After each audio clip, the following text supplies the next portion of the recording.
I've got a quite a small new university in my constituency, University of Suffolk, who I can say have performed a huge public service over the last month or so. They've got a very large nursing school, and a huge contribution has been made by those students, particularly the third year students, to our local hospital. So that it is very much recognised by me and others in the town, the role that they've played. We also have a very large percentage of students at University of Suffolk are mature students.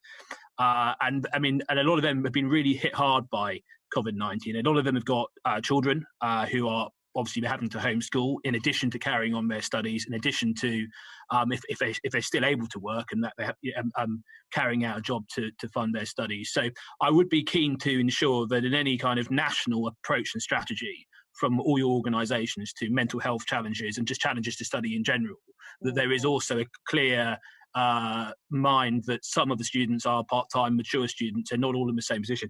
I mean, my last point is to do with university accommodation. I understand where the university own the sort of halls of residence, quite often they've come to amicable arrangements. But if it's a private landlord and our main university accommodation is actually privately managed, and I just think at a time where many of these students facing great uncertainty, a lot of them have gone home to live with their parents.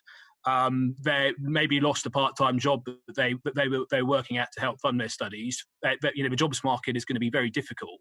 Do you think it would be good of government to maybe go slightly further in supporting these students financially, if it is the case that their private landlord, possibly through not necessarily their fault, aren't able to give them a rent holiday?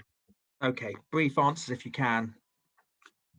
So if I kick off, we've released our students from their contractual obligation across our universities for their third term of rent, which is obviously a loss of income, but it is the better position for the students. In terms of the private rented sector, I think anything the government can do and that your committee could advise to support landlords and third party providers to take a similar approach would be hugely grateful for that.